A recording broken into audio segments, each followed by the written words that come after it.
certamente gera generosidade, né? Nos torna generosos para com a obra de Deus.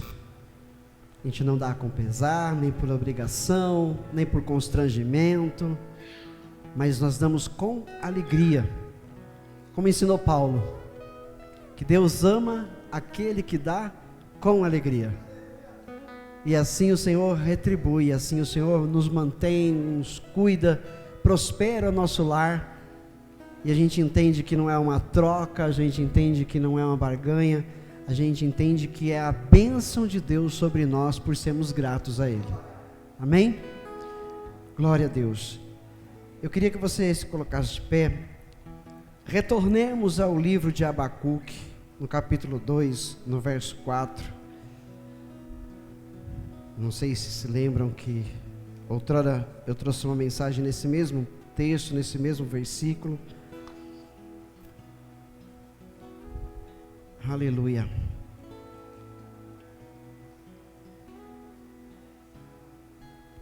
Abacuque 2, 4.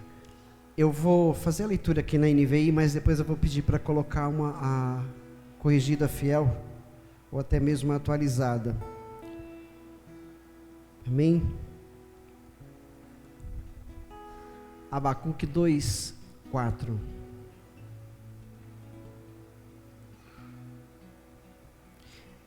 Este verso, ele se repete na Bíblia algumas vezes, né? É uma palavra que temos no Velho e no Novo Testamento por mais de uma vez.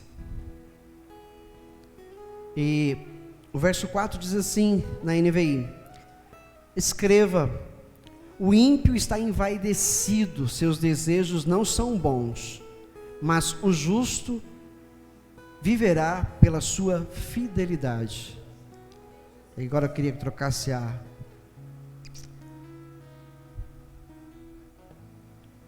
Eis que a sua alma está orgulhosa, não é reta nele, mas o justo pela sua fé viverá. Põe mais uma tradução para nós.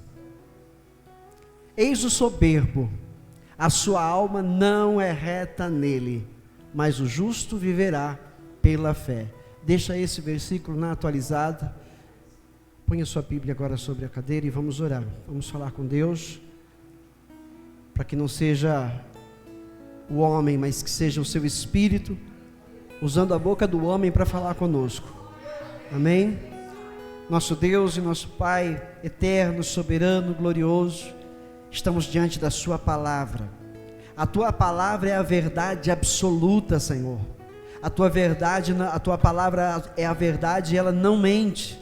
Ó Senhor, a tua palavra transforma vidas.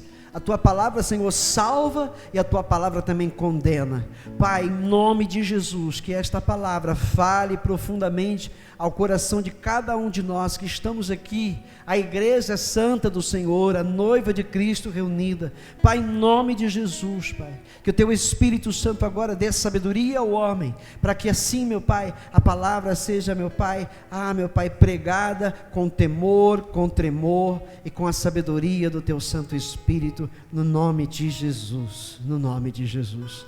Diga amém. Pode tomar o seu assento. O soberbo e o justo, o orgulhoso e o humilde. Primeiro a soberba destruidora. Só para a gente entender um pouquinho mais, né, quando ele disse aqui que o soberbo, eis o soberbo, a sua alma não é reta nele. O orgulhoso não tem a sua alma reta nele. Amém? Eu quero que você veja também comigo Provérbios, capítulo 16, no verso 18. Volta aí alguns livros. Livro de Provérbios, capítulo 16, no verso 18. Pode deixar na atualizada também aqui na tela, tá? Eu vou ler primeiro na NVI.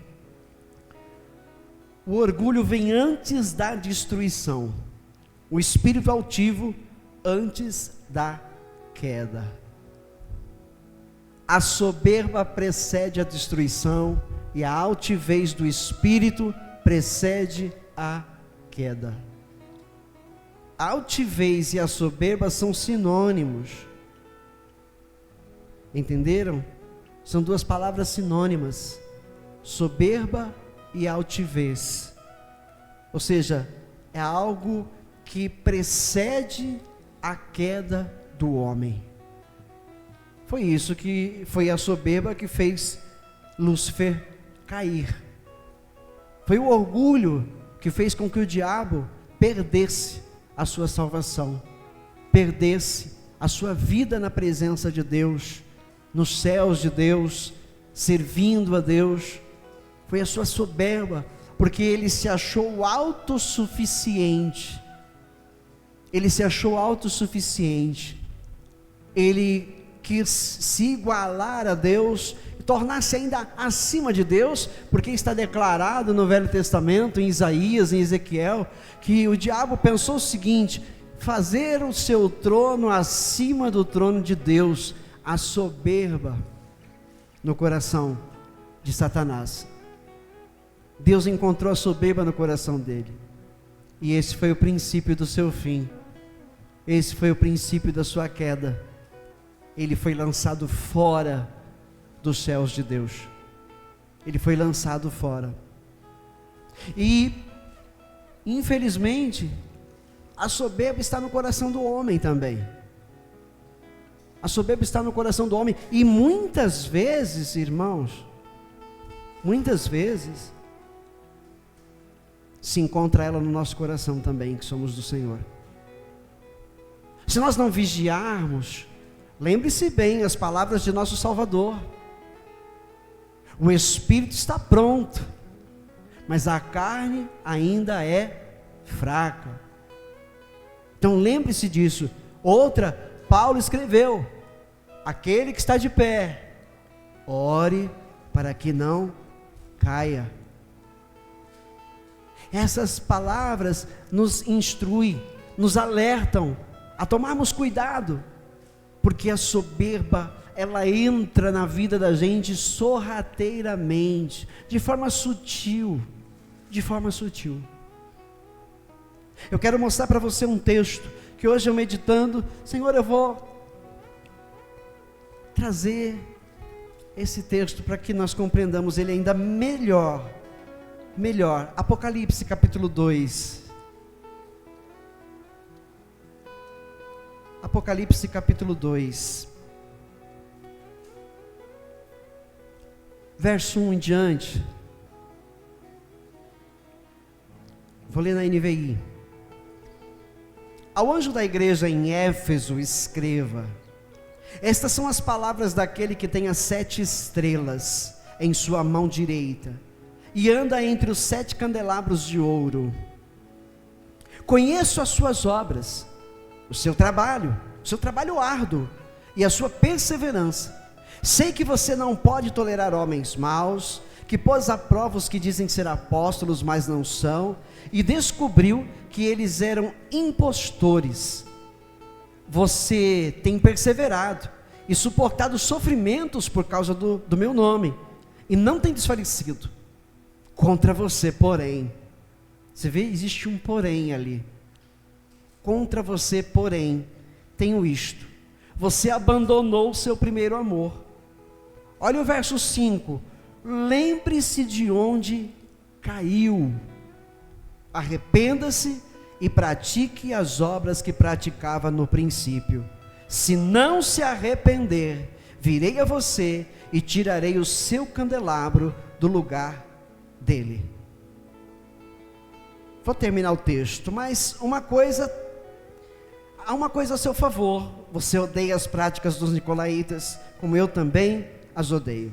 Aquele que tem ouvidos, ouça o que o Espírito diz às igrejas. Ao vencedor darei o direito de comer da árvore da vida que está no paraíso de Deus. Veja, uma igreja sendo ministrada pelo próprio Jesus através dessa carta, ele dizendo para essa igreja: olha, as tuas obras são boas, as tuas obras são boas, eu conheço aí o seu trabalho, é um trabalho árduo, vocês são perseverantes, vocês não toleram homens maus, põem à prova aqueles que dizem apóstolos e não são, né? Você tem perseverado, suportado sofrimentos por causa do meu nome, e não tem desfalecido, não tem desistido. Mas aí ele diz: mas eu tenho algo contra você. Dizendo para a igreja: eu tenho algo contra você. Você abandonou o seu primeiro amor. E aí ele diz: lembre-se de onde você caiu.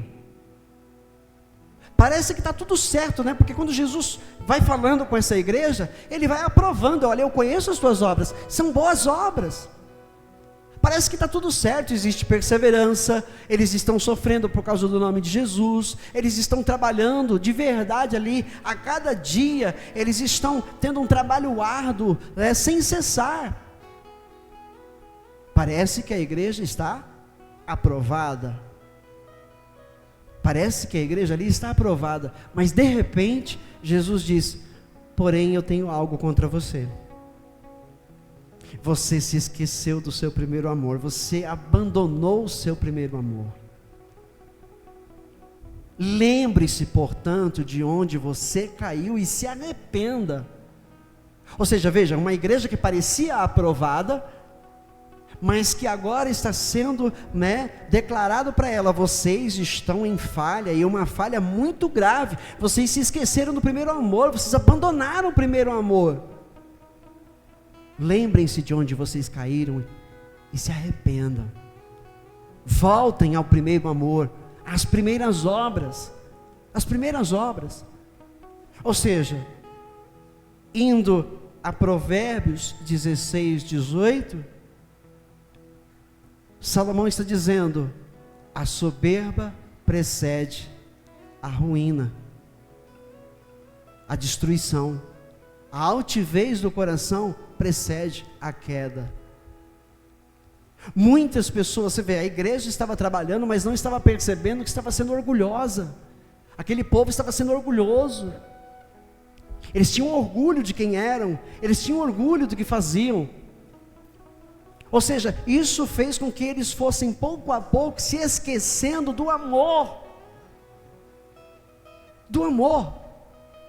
Mas como assim? Se a igreja estava trabalhando, o trabalho dela era árduo, eles sofriam por causa do nome de Cristo, eles testavam os apóstolos e reprovavam aqueles que se diziam apóstolos e não eram. Poxa, não tem amor nesse trabalho? Não, existia um bom empenho no trabalho. Eles perseveravam, eles se empenhavam no trabalho, mas o amor havia sido esquecido. Como entender melhor? Simples. 1 Coríntios capítulo 13, vamos lá? 1 Coríntios capítulo 13. Paulo escreve assim: passo agora a mostrar-lhes um caminho ainda mais excelente. Último versículo do capítulo 12, e aí o primeiro do 13: ainda que eu fale a língua dos homens e dos anjos, se não tiver amor, serei como o sino que ressoa, ou como o prato que retine. Ainda que eu tenha o dom de profecia, e saiba todos os mistérios e todo o conhecimento, e tenha uma fé capaz de mover as montanhas, se não tiver amor, nada serei. Ainda que eu dê aos pobres tudo o que possuo, não parece amor isso? Isso é caridade, mas não amor. Ainda que eu dê aos pobres tudo o que possuo e entregue o meu corpo para ser queimado, se não tiver amor, nada disso me valerá. Aí ele começa a descrever o amor. O amor é o quê? Paciente. Talvez a igreja lá em Éfeso, quando recebeu essa carta de repreensão, quando foi dito para eles se lembrarem de onde eles haviam caído, talvez eles tivessem deixado serem pacientes com os novos convertidos. Talvez eles não estivessem tendo mais paciência com as pessoas. Por quê? Porque, por exemplo, trabalhar com a obra de Deus, trabalhar na obra de Deus, é um trabalho um tanto árduo. Requer muito empenho, requer muito compromisso. Ser cristão requer empenho da parte de cada um, requer a renúncia de cada um ao mundo, requer perseverança. Então, muitos, ou seja, a igreja que recebeu essa carta já era uma igreja trabalhadora, era uma igreja que estava lá já trabalhando já há bastante tempo, e eles se esqueceram do primeiro amor, eles caíram.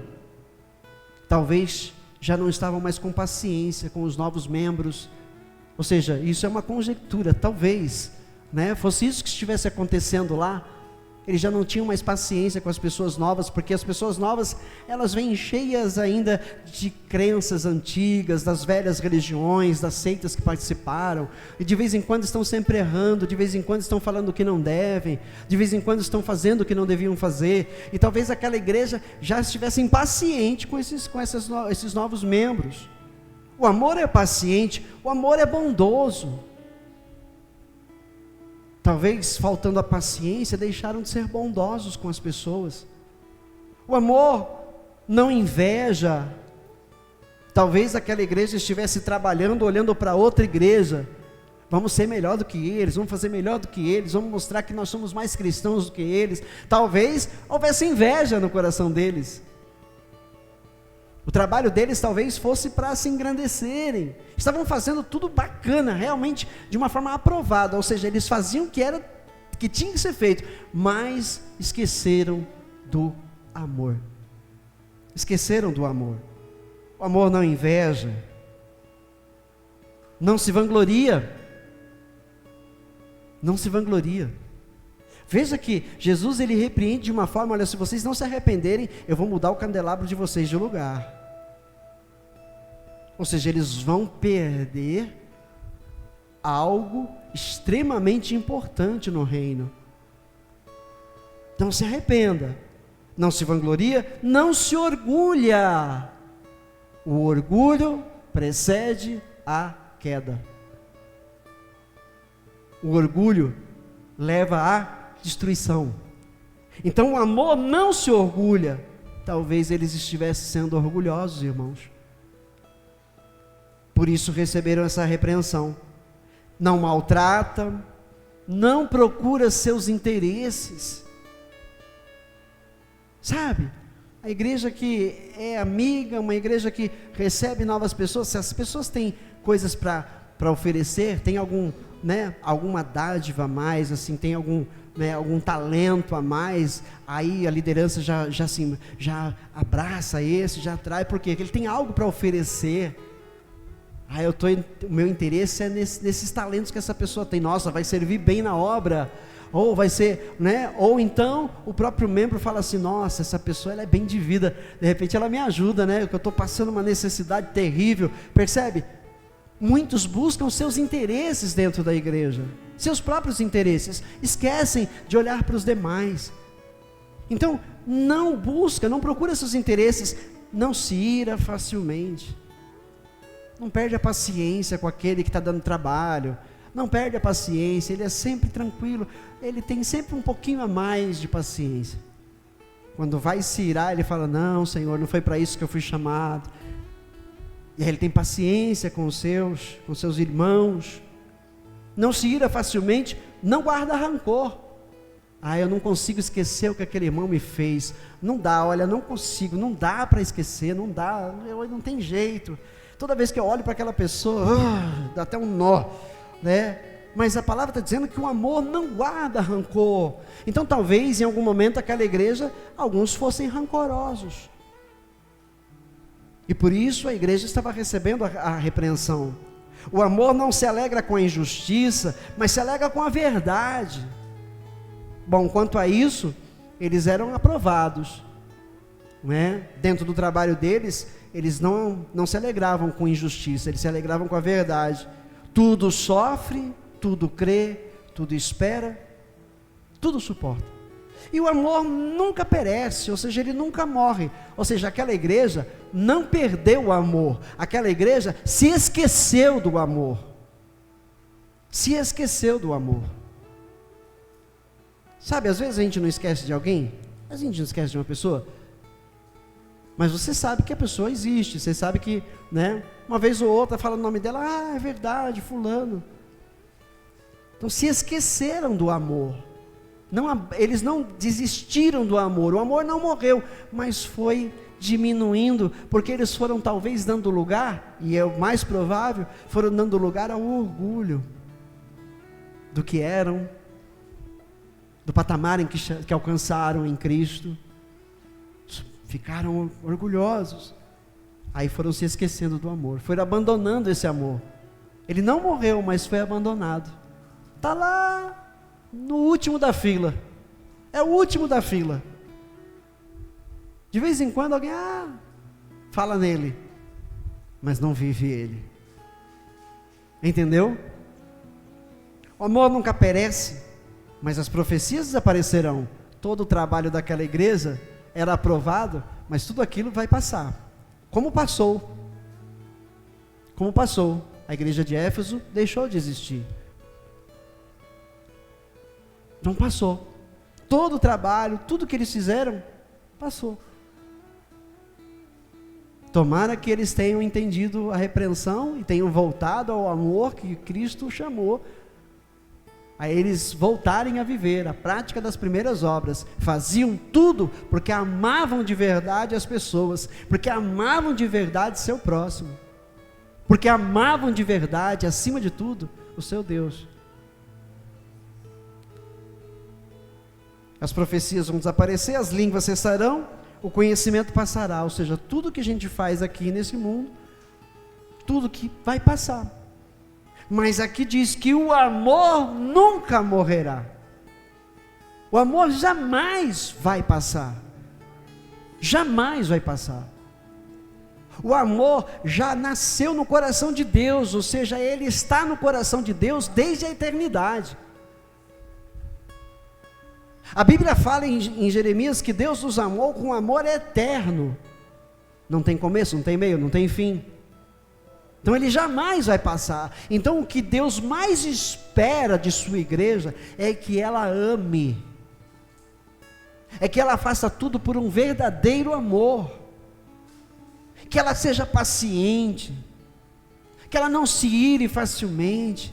Que ela aprenda a esperar, a ter paciência no Senhor. Não é assim o soberbo. A palavra de Deus já está aí, escrita há milhares de anos. O Velho Testamento já tem quase 6.000 anos. O Novo Testamento já tem mais de 2.000 anos. E Jesus ainda não voltou.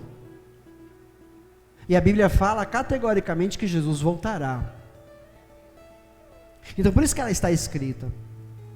Ela está escrita para que aqueles que foram resgatados, porque foi através da palavra de Deus, Deus se revelando ao homem, então ela existe, está em nosso poder, para que nós sejamos instruídos pelo Espírito Santo, a vivermos uma vida de acordo com a vontade de Deus, a vivermos uma vida aprovada por Deus. Tanto que a Bíblia está cheia de exortações, está cheia de advertências, para nós, para que nós não desfaleçamos, não desistamos, permaneçamos firmes, permaneçamos olhando para o nosso alvo, porque a gente vai alcançá-lo, quem esperar vai alcançar, mas demora, né? Está demorando, o mundo já existe praticamente há 6.000 anos, a vida humana já existe no mundo, mais ou menos há 6.000 anos, e faz 2.000 anos a promessa da volta de Jesus, desde a sua primeira vinda. Passaram-se já 2.000 anos e 25, 2.025 anos no nosso calendário, e Jesus ainda não voltou. Então o que faz essa demora? O que essa demora está fazendo na humanidade? Essa demora, na verdade, ela está trazendo uma incerteza no coração de muitos. uma incerteza no coração de muitos. E aí é onde entra a soberba. Aí é onde entra os soberbos. A demora no livramento, ela pesa os homens na balança. O coração do homem está sendo provado. O coração de cada um está sendo provado por Deus. Esse período existe para isso também, para provar o coração dos homens. Lembra Malaquias escrevendo lá no capítulo 3, verso 18? Outra vez haverá diferença entre quem serve e quem não serve a Deus. Ou seja, está sendo trabalhado, é um tempo de provação, os corações estão sendo provados. E quem é de Deus, quem é do Senhor, está, sendo aperfeiçoado. E quem não é, e quando a prova, no tempo de provação, quem não é, quem já está reprovado, ele está demonstrando isso com a sua vida nessa terra. Ele está mostrando isso com as suas atitudes, com os seus pensamentos, com o que fala, com o que diz, com o que concorda, com o que discorda. Ele está provando isso, a sua soberba. A sua soberba. Essa incerteza, ela é penosa. Nossa, mas 2000 anos, será que Jesus volta mesmo? Você nunca pensou assim? Em algum momento da sua vida cristã, você não chegou por um momento a pensar, será que Jesus vai voltar mesmo? Porque, meu Deus, será que vai ser no meu tempo? Será? Tanto tempo já passou. Ou seja, é uma coisa penosa, é uma coisa que às vezes dá uma judiada da gente.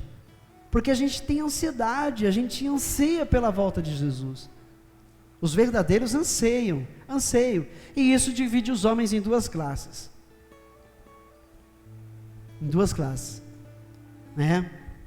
Isso denota o verdadeiro caráter do ser humano. Esse tempo de demora, a promessa de sua vinda, mostra quem é quem. O tempo ainda não chegou, então o tempo vai mostrando quem é quem. E aí você vai se destacando, ou para a soberba, ou para a humildade, ou para um ou para outro. Amém? Olha, o soberbo e o justo põem-se numa posição de destaque. Deus e o diabo estão vendo claramente. Os anjos do Senhor e os anjos caídos estão vendo claramente a face dos homens. Eles estão se destacando no mundo espiritual. E estão mostrando quem são de verdade. Estão mostrando quem são de verdade. O orgulhoso e o humilde são dois polos distantes um do outro. Eles vão se distanciando. O soberbo e o humilde, eles vão se distanciando. Por causa desse período de provação, eles vão se distanciando. Eles não conseguem ir juntos, eles vão se distanciando. Ou seja, vão entrando em destaque, como eu falei. Entendeu? O retardamento da promessa revela grande falta. Para o soberbo, o texto de Abacuque fala: sua alma não é reta nele. Sua alma não é reta nele. Por quê? Ele se mostra impaciente. Ele não aguenta essa espera. Ele não aguenta a espera. Ele não consegue. Isso é orgulho na sua plenitude. O ser humano que ele não consegue esperar, ele não está conseguindo esperar, ele não está tendo paciência para esperar, está demonstrando o orgulho que ele tem. É o orgulho na sua plenitude, na sua totalidade. Ele não tem paciência para esperar. Ele quer para ontem. Tem muito crente assim, irmãos. Tem muito crente assim, ele chega, aí ele ora, ele, vamos dizer, faz uma campanha de oração, e se Deus não agir naquela campanha, ele já faz até ameaças para Deus. Olha, se o senhor não fizer nessa campanha, não volto mais nessa igreja. Eu já vi crente falar: se Deus não fizer, eu rasgo a Bíblia. Ou seja, isso mostra a soberba do homem. Isso mostra a soberba do homem. Pois ele fica discutindo com o Senhor e ainda ousa dar ordens em Deus. Ousa dar ordens em Deus. Na tua palavra está escrito. O Senhor tem que fazer porque está escrito. Ele dá ordens a Deus. Isso é soberba, irmãos. Isso é orgulho. Se achar o tal. Se achar, num patamar onde ele pode discutir com Deus, onde ele pode dar ordens para Deus. Percebe o orgulhoso? Percebe o soberbo? E a soberba, ela traz destruição. Ela afasta o homem totalmente de Deus, irmãos. Totalmente de Deus. É muito natural que sejamos orgulhosos. Isso nasceu no ser humano. Nasceu com o ser humano, por causa do pecado. Por isso eu disse para vocês, que se nós não estivermos alertas, não estivermos vigilantes, nós, sem perceber, podemos estar sendo soberbos, com pessoas, em áreas da nossa vida, podemos estar sendo soberbos. E se essa palavra está vindo hoje para nós, é porque Deus nos ama. Que sua palavra vem para nos alertar, vem para nos despertar, vem para nos curar, vem para nos libertar. E conhecereis a verdade vos libertará. Não é assim? Então essa palavra é por amor a nós. É para que nós estejamos mais atentos. Porque muitas vezes estamos vivendo nossas próprias vidas, achando que estamos servindo a Deus de forma aprovada. Estamos vivendo nossa vida de uma maneira em que acreditamos estar agradando a Deus. Mas se eu estou vivendo a minha vida, sem olhar ao meu redor, sem olhar para quem está precisando de mim ao meu redor, eu estou vivendo soberbamente. Se eu não estou atentando para o sofrimento daquele que está próximo de mim, se eu não estou fazendo nada, e olhando para a minha vida achando que eu estou fazendo tudo corretamente, porque eu vou à igreja, porque eu me empenho, porque eu estou perseverando na fé. Lembra, fé não é amor, amor não é fé. Percebeu? Porque Paulo disse: ainda que eu tivesse uma fé tamanha, a ponto de mover as montanhas de lugar, e não tivesse o amor, eu nada seria. Então, nós temos que estar preocupados com isso. Senhor, e eu pensando que estou fazendo tudo certo, e eu pensando que estou agradando a Ti, esquecendo do meu irmão, esquecendo da minha irmã, esquecendo do próximo, aquele que cruza o meu caminho precisando de ajuda. Acorda, Igreja Santa de Cristo Jesus. Lembremos-nos de onde caímos, arrependamos-nos e voltemos à prática das primeiras obras, o amor. O amor. Amém? Olha, é natural que a gente seja orgulhoso, e dessa maneira caíram os nossos primeiros pais. Olha lá para trás, olha lá na Bíblia, olha lá no Velho Testamento, você vai ver que todos aqueles que caíram por causa da soberba, caíram por causa do orgulho. Se Faraó não tivesse sido orgulhoso, ele não jazia com os peixes, ele tinha continuado o seu reinado lá com o seu povo. Percebe? Mas ele foi soberbo, ele foi orgulhoso, ele confrontou a Deus, e por isso perdeu o seu reinado e a sua própria vida, junto com o seu exército. Então, o orgulho, ele assume muitas formas, e dentre elas tem um terrível hábito, de pensar que nós devemos ser servidos o tempo todo e imediatamente. É assim que muitas vezes a gente pensa.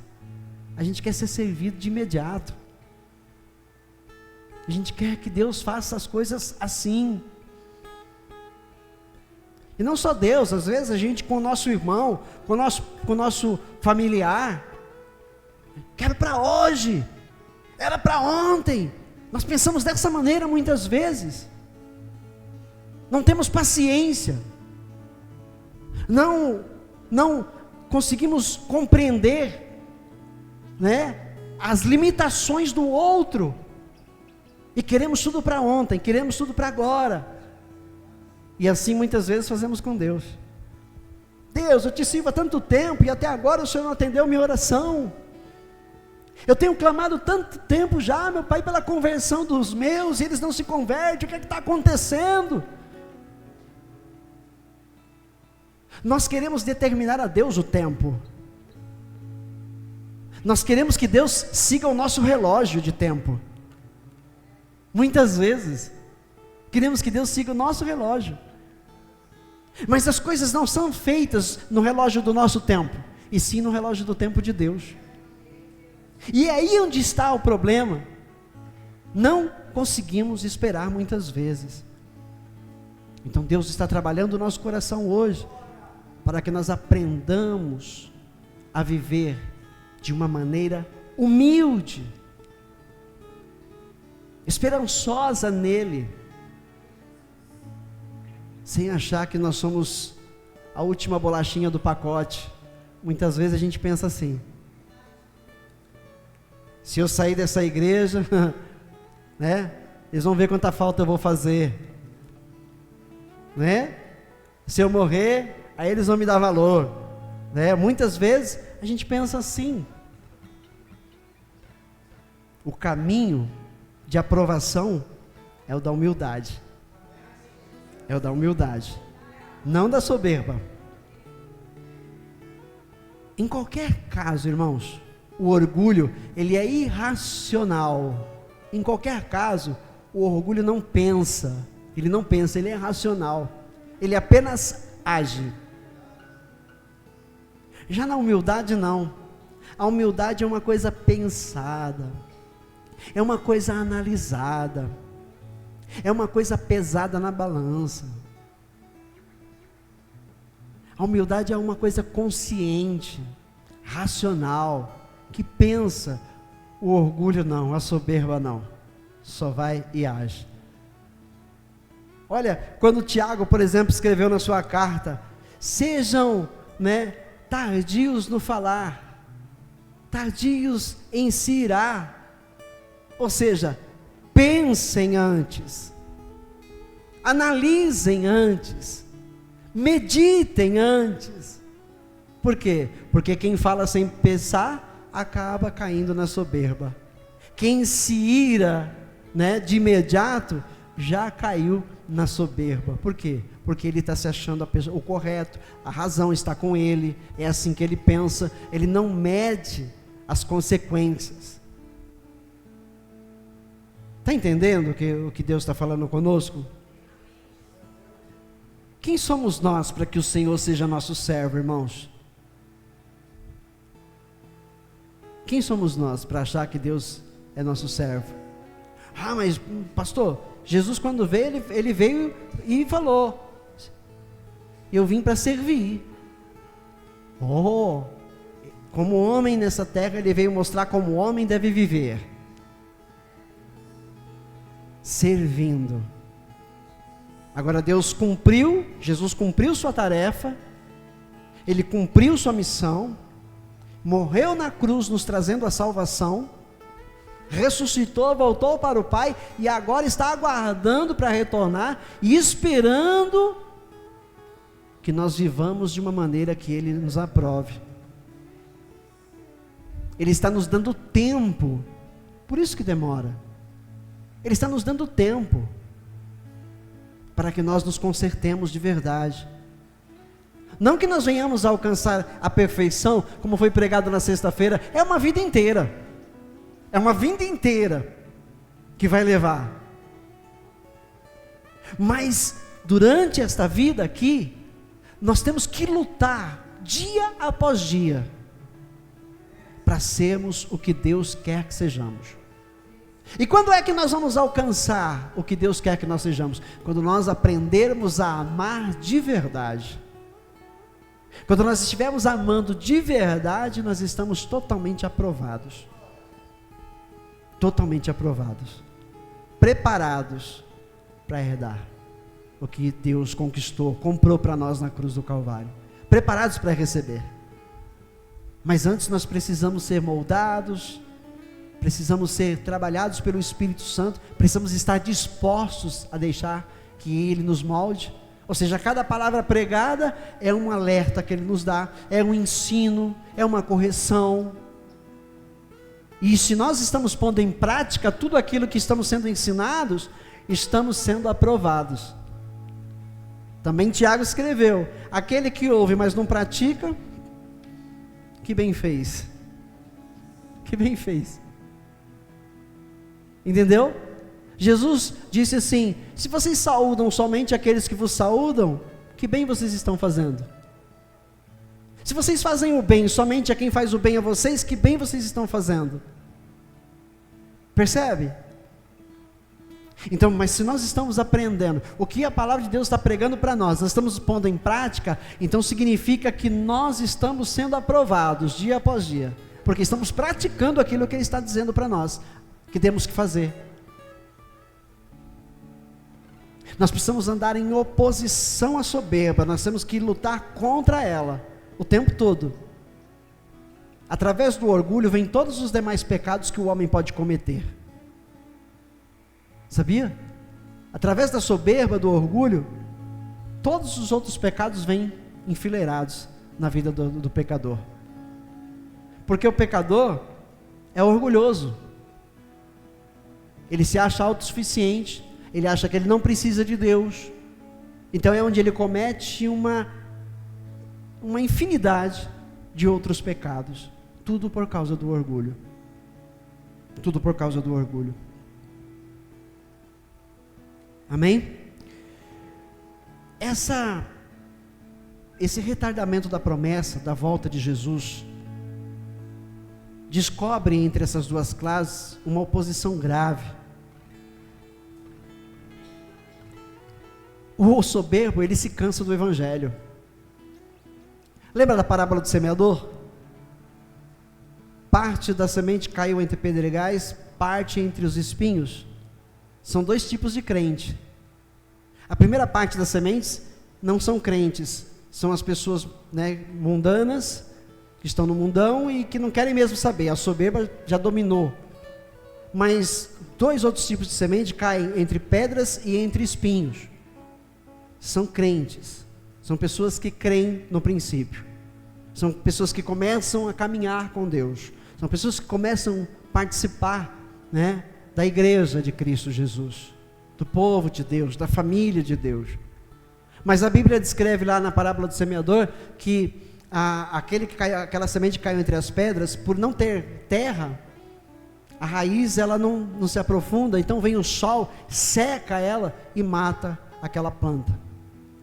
E entre os espinhos, cresce a semente, crescem os espinhos junto, e sufocam aquela semente, e matam ela. E aí Jesus explica depois para os apóstolos, que são tipos de pessoas, que se alegram com o Evangelho, que entendem que Jesus Cristo é o Senhor, que Ele realmente é o Salvador, são pessoas que compreenderam e começam a caminhar, mas essas pessoas, o coração delas não está aprofundado em Cristo, não se aprofunda em Cristo. Um coração aprofundado em Cristo é um coração aprofundado no amor, porque Cristo é amor, Ele é amor. Como dizer que Jesus não é amor? O que Ele fez na cruz foi o quê? Ele não foi soberbo, Ele foi humilde, Ele aceitou a missão de morrer por pessoas que não mereciam. Nós não merecíamos, nenhum de nós. Então o que é isso se não foi o amor? Então uma pessoa que se aprofunda em Cristo, ela está se aprofundando no amor. E aquelas sementes entre as pedras não se aprofundaram no amor, são pessoas que não se aprofundaram no amor de Deus, e sim no interesse ao que Deus podia dar. Por isso não conseguiram prosseguir, Por isso não conseguiram continuar. Percebem isso? Então, um verdadeiro cristão é aquele que está se aprofundando no amor de Deus. Está sendo paciente, é consciente de que Cristo está sim cuidando dele, e de que em breve vai voltar. Irmãos, eu sou assim, o crente ele pensa assim, eu penso assim, olha, eu quero alcançar algumas coisas ainda nesse mundo, mas se eu não alcançar, estou preocupado com isso. Eu me preocupo com a minha salvação, porque o mundo vai passar, as coisas dele vão terminar. Enquanto eu estou aqui, eu trabalho, eu procuro, alcançar um pouco mais, para dar estabilidade ao meu lar, à minha família. Mas o que mais me preocupa é a volta de Cristo. Pelo que eu mais anseio, é a volta de Cristo. Então, se Jesus voltar no auge do meu sucesso terreno, eu vou dizer: eis-me aqui, Senhor, não esquece de mim. Estou lá ligando para o que é terreno, porque eu me aprofundo em Cristo, na salvação, na vida eterna. Esse é meu alvo, e esse tem que ser o alvo de cada um de nós, mas muitas vezes a gente vai se esquecendo disso, e a normalidade da vida nos leva a um caminho tenebroso, se a gente não tomar cuidado. A gente vai se tornando soberbo sem perceber. E olha o risco: eu vou mudar o teu candelabro de lugar, vou tirar ele do teu lugar. O que será que isso significa? Eu estou perdendo alguma coisa que era para mim. Eu estou perdendo alguma coisa. Então me arrependo antes, eu procuro me arrepender antes. Senhor, eu preciso ver onde é que eu estou errando, eu preciso ver o que eu estou errando, no que eu estou falhando, e não no que eu estou acertando, porque muitas vezes a gente olha só para os acertos, muitas vezes a gente olha só para aquilo que está dando certo, aquilo que a gente está fazendo corretamente, que foi exatamente o que estava acontecendo com a igreja de Éfeso. Eles estavam olhando só porque estava certo, só porque estava correto. Estamos aprovados, está tudo certinho, estamos nos empenhando, estamos trabalhando arduamente, estamos perseverando, está tudo certo. E eles não estavam olhando para onde eles estavam falhando, eles esqueceram de olhar para as suas falhas. E a falha era grave, eles tinham abandonado o primeiro amor. Então nós estamos sendo aqui advertidos por Jesus, exortados por Ele. Olhe cada um para a sua própria vida, olhe cada um para o seu próprio viver, sua conduta, seus pensamentos, seu comportamento, para com você e com a sua família e com as pessoas que estão ao seu redor, que Deus põe ao seu redor. Preste atenção, veja se nós estamos vivendo, vejamos se nós estamos vivendo de uma maneira que Deus está realmente aprovando, porque a aprovação vem através do amor, através do amor. Mas o soberbo, o seu orgulho faz ele rejeitar a salvação pela graça, mediante a fé em Jesus, sabia? Ele começa a se achar importante demais, para considerar que a salvação é dessa maneira. Eu não estou fazendo mal para ninguém, eu estou fazendo tudo certo, estou fazendo tudo bem. Ele começa a se achar importante, ele começa, a se achar sábio demais, ele começa a se achar bom demais. Cuidado, às vezes a gente se sente melhor do que o outro.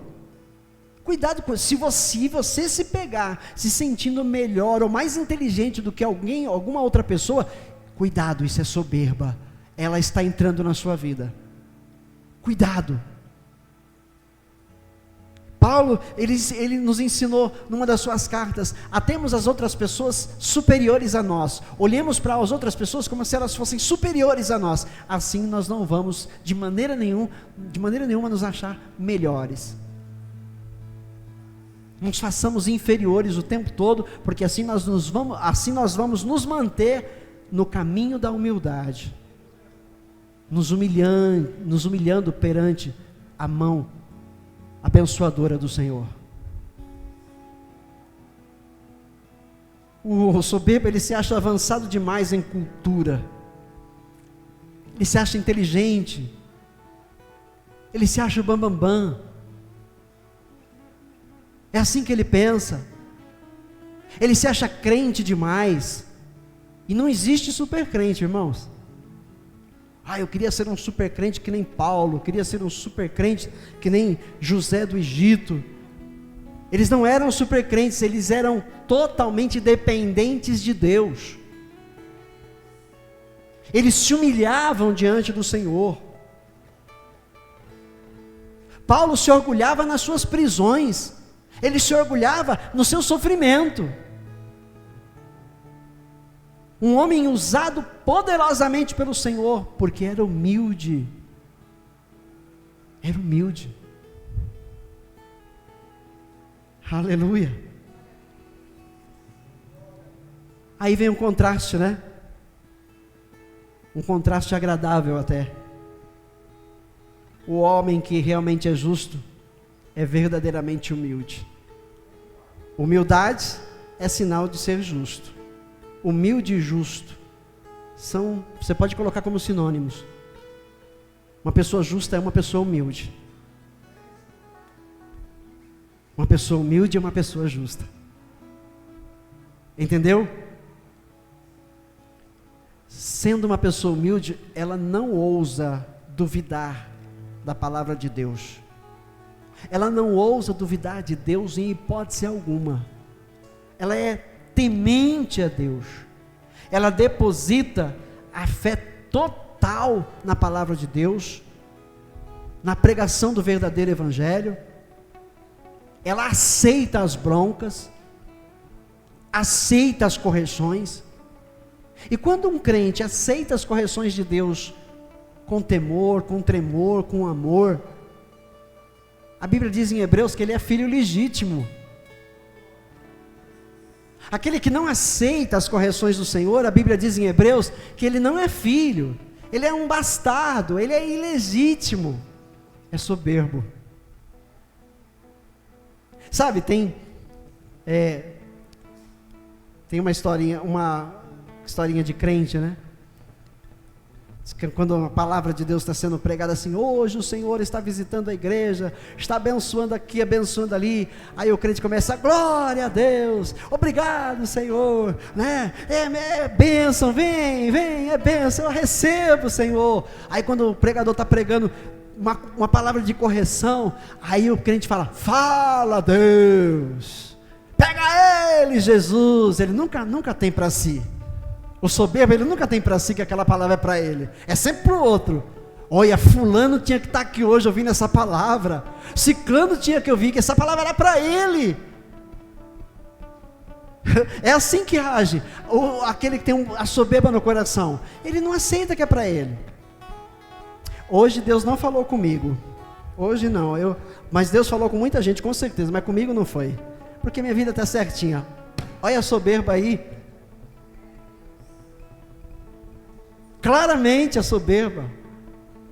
E Jesus diz, lembre-se de onde você caiu e volte à prática das primeiras obras, volte ao amor, volte a ser humilde, volte a ser humilde.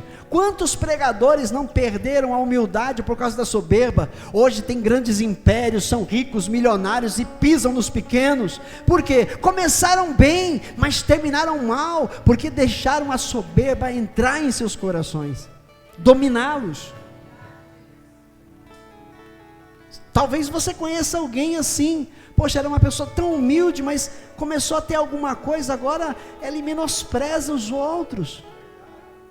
Eu trabalhei para um homem ímpio, eu trabalhei para ele de motorista particular, e conversando, uma vez ele conversando comigo, ele contando a história dele, que era pobre, né, vivia com uma Kombi velha, caindo aos pedaços, entregando móveis para uma loja, e hoje ele tem lojas de móveis, tem casa, tem mansão, tem tudo. E sabe como ele vive? Pisando no pobre, pisando nos funcionários. Percebe? Ou seja, foi uma pessoa que saiu do nosso meio, da pobreza, né, da luta ali, trabalhando de empregado, agora é patrão, se esqueceu daquele tempo, ele conta com vanglória, olha quem eu sou hoje. Mas ele não olha para as pessoas necessitadas, que um dia onde ele também esteve, Ele não olha para essas pessoas com amor, ele olha com desprezo. Assim fazem muitos líderes evangélicos porque alcançaram fama, renome. Assim fazem muitos crentes que não tinham nada, hoje têm alguma coisa e se acham melhores que os outros. A soberba leva à destruição e a altivez precede a queda do homem cristão. Cuidado, irmãos. A pessoa que é humilde, o cristão humilde, sua fé o mantém vivo na provação e o conduz às alegrias e privilégios da vida espiritual. Ele mantém viva essa fé. Na provação ele permanece firme, fiel. Diferente dos outros dois tipos que a gente viu do semeador, né? Veio a provação, eles, não, isso não é para mim não. Mas quem é crente sabe que as lutas fazem parte da trajetória do crente nesta vida. O cristão verdadeiro, o cristão que é humilde no Senhor, ele sabe que precisa passar pelo sofrimento muitas vezes nesse mundo.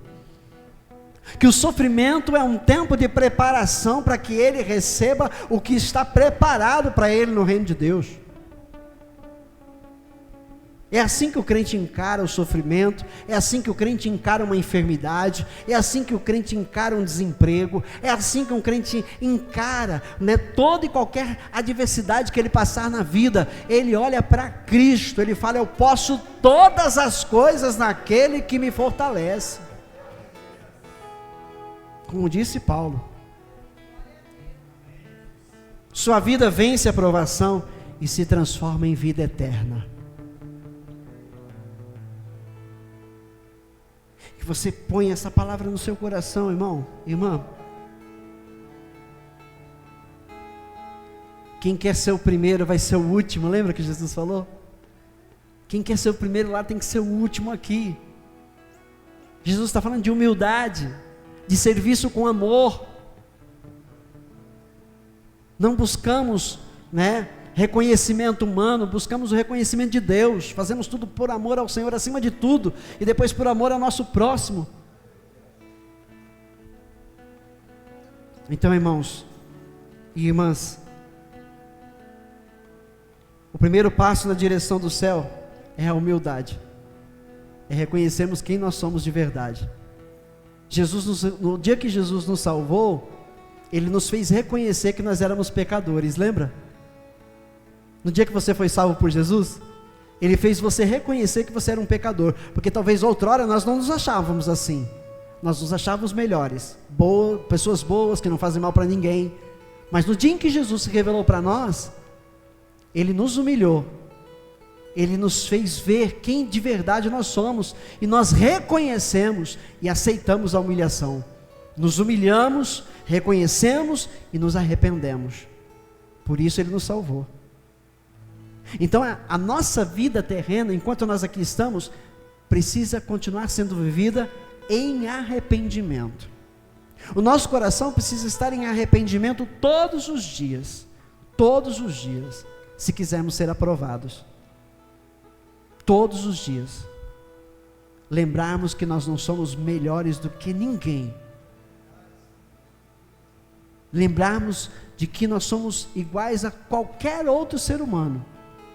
O que difere um ser humano do outro, por exemplo, do soberbo e do humilde, o que difere é a soberba e a humildade, mas nós somos seres humanos iguais, somos pecadores.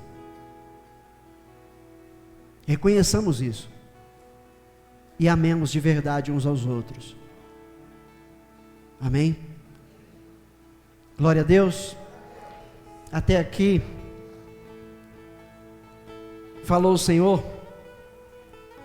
Eu tinha 2 textos ainda para falar, mas eu só lembrar sobre um contraste entre soberba e humildade. Lá em Lucas, no capítulo 23, no verso 39 ao 41, primeiro diz que 2 ladrões foram crucificados com Jesus. Jesus no meio, um à direita e outro à esquerda. Alguns textos chamam de ladrões, algumas traduções chamam de ladrões outras traduções, criminosos. Um ladrão comum, um bandido, um assaltante de carteira, né? Ele não seria crucificado. Ele seria punido, preso, pagaria, preso, mas nunca crucificado. Então aqueles dois criminosos que foram crucificados com Jesus, é porque o que eles haviam feito eram crimes terríveis, de muita maldade, crueldade humana. Por isso eles estavam sendo crucificados. A pena era a morte de cruz. Jesus era o justo entre eles. E ali, crucificado, ele ainda deu oportunidade, já estava dando oportunidade àqueles criminosos de se arrependerem. Um dos evangelhos diz que ambos xingavam Jesus, ambos estavam criticando Jesus. Mas o outro evangelho, que é em Lucas, diz que um deles começou a repreender o outro. Ou seja, entendemos que nenhum dos dois evangelhos está errado, mas que no momento da crucificação, ambos viam Jesus como um pecador. Mas quando certamente Jesus começou a proferir as últimas palavras, um deles, ouvindo aquelas palavras, ele foi desnudado, ele se humilhou, ele se arrependeu. E aí então ele fala com Jesus, ele repreende o outro, fala assim: nem estando na mesma condição, você se humilha, você ainda se acha melhor do que ele, estamos todos na mesma condição. E aí ele olha para Jesus: mestre, lembra-te de mim quando o Senhor entrar na sua glória. E Jesus diz para ele: ainda hoje você vai estar comigo no paraíso. Por quê? Porque ele se humilhou, ele se tornou humilde, ele se arrependeu. Olha, diferente do outro, que continuou orgulhoso, está ali crucificado para morrer e ainda continua orgulhoso. Ou seja, aquele que nasceu para ser soberbo, ele vai ser soberbo até o fim da vida dele, ele não vai aceitar a palavra de Deus. Mas muitos soberbos, que não nasceram para ser soberbos, mas que foram envolvidos na soberba, porque nasceram do pecado, cresceram no pecado, quando Cristo se revelar a eles, eles vão se arrepender e a soberba vai cair por terra, vai perder seu poder. Mas ela vai continuar trabalhando para tentar sorrateiramente penetrar o coração do crente, como tem feito conosco. Algumas vezes nós somos soberbos. Então a partir de hoje, irmãos e irmãs, estejamos alertas, estejamos acordados da nossa fé, para que a soberba sorrateiramente não entre na nossa vida e nos faça perder algo de precioso que Deus tem para nos dar na eternidade. Amém? Deus fala aos salvos essa noite. Deus fala aos salvos, aos que Ele amou e aos que Ele comprou com o sangue de seu Filho derramado na cruz do Calvário. Receba essa palavra, receba ela no seu coração e pratique a humildade sobre a terra, pratique o amor verdadeiro que faz com que você seja aprovado por Cristo. Louve ao Senhor com as suas palmas.